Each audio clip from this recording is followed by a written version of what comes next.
Trump slams his desk in the Oval Office. The television flickers. A liquefied natural gas tanker, the Gaslog Glasgow, steams away from British Columbia's coast. Destination Yokohama. Not Houston, not Boston, but Asia. Direct, unfiltered, unapologetic. That's when Trump explodes.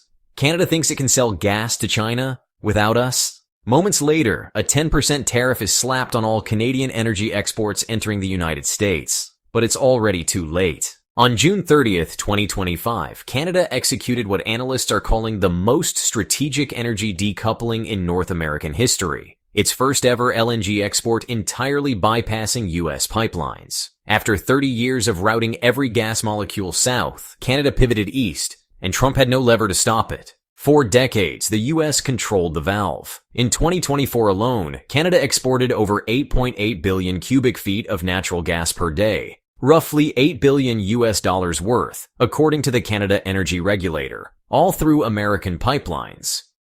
But that dependency came with a price, policy volatility, tariff risk, and submarket pricing. Then came a $40 billion gamble. LNG Canada, a mega project led by Shell, PetroChina, Mitsubishi, and Korea Gas, constructed in Kitimat, British Columbia. It liquefies gas at minus 162 degrees Celsius, compresses it 600-fold, and loads it straight onto ocean-going tankers. No U.S. territory required. This isn't diversification, it's a bypass. The irony is hard to ignore. The United States once encouraged Canada to build LNG capacity to reduce China's reliance on Russian gas. But now, Canada's success is triggering backlash, because that LNG is going to Asia without transiting a single American port. The timing couldn't be sharper. In March 2025, the United States imposed a 25% tariff on Canadian goods, including a 10% levy on energy, citing national security concerns. That same week, Japan announced a 20 million ton increase in annual LNG imports, starting in 2026. Kitimat's first shipment, 2.66 million tons, bound for Japan and China. Within 48 hours, Tokyo and Beijing both signed new multi-year contracts. New England's energy grid relies heavily on Canadian supply. According to the New England Power Generators Association, over half the region's heating oil and a significant portion of its winter gas comes from Canada. Now, United States tariffs are directly inflating heating fuel and electricity prices across Maine, Vermont, and New Hampshire. Dan Dolan, president of the association, warned, "Consumers will see the hit at the pump, at the furnace, and possibly in electricity bills this winter." What began as a Canada-China trade route is now reshaping energy affordability in the United States Northeast. The engineering stakes are just as massive. The 700-kilometer coastal GasLink pipeline, crossing mountain ranges and indigenous land, now feeds directly into LNG Canada. The project generated over 50,000 jobs, awarded 5.88 billion Canadian dollars in contracts to local and First Nations firms, and introduced a new ownership model. Equity participation by the Haisla Nation. The liquefaction trains, powered by hydroelectricity, not diesel. Positioning Kitimat among the lowest emission LNG terminals on Earth.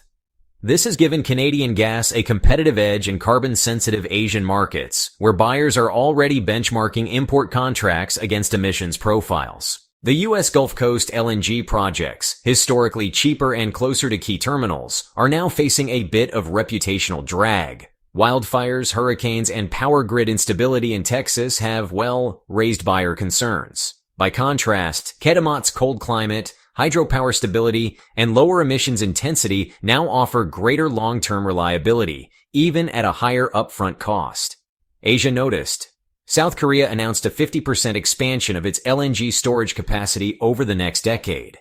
China signed multiple long-term Canadian supply contracts before winter of 2025.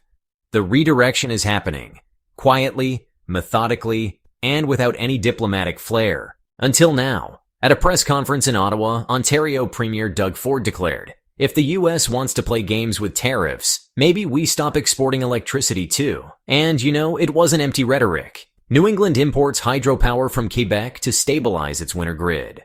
A cut in electricity exports, though unconfirmed, would expose further weakness in U.S. energy security. The US helped build North America's energy interdependence. Now it's watching that network unravel in real time. Let's stop right there. Because Canada wasn't expected to lead. It had neither the scale of Qatar, the cost efficiency of Texas, nor the political clout of Australia. It was viewed as a feeder, a quiet exporter feeding US refineries and grids. Yet here it is, constructing a second liquefaction train to double output to 28 million tons per year, enough to rank top 5 globally, ahead of Nigeria and close behind Australia.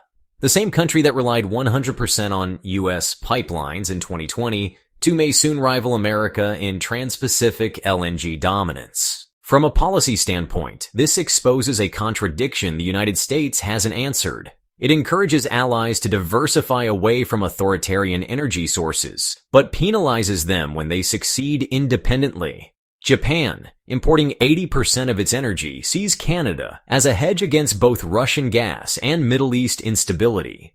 South Korea, once reliant on Iran and Qatar, is rapidly building ties to Canadian suppliers. The gas-logged Glasgow may have been the first to depart, but 170 voyages are expected annually by 2026, with Singapore, Yokohama, and Busan as primary destinations. Environmental standards also play a strategic role. The European Union's carbon border adjustment mechanism, and similar proposals in Japan and South Korea, will penalize imports based on carbon intensity. Canada's hydro-powered LNG could qualify for lower tariffs and preferential treatment, even over cheaper American supply. Reuters reported in July 2025 that Canadian LNG offers one of the lowest Scope 1 and 2 carbon profiles among current exporters. The irony? American-made compressors and sensors were used in Kitimat's emissions reduction systems, technology now giving Canada the edge against its own inventor. But the risks are escalating. Canada's Phase 2 expansion will require over $15 billion CAD in new investment, stricter environmental compliance, and expanded pipeline capacity, all amid a volatile interest rate environment. To maintain its ESG profile, the project must deploy carbon capture systems, accelerate methane leak detection, and maintain indigenous equity. Any slippage could provoke backlash not just from environmental groups, but from Asian buyers watching closely. It's not just about gas anymore, said Bloomberg's Julian Lee.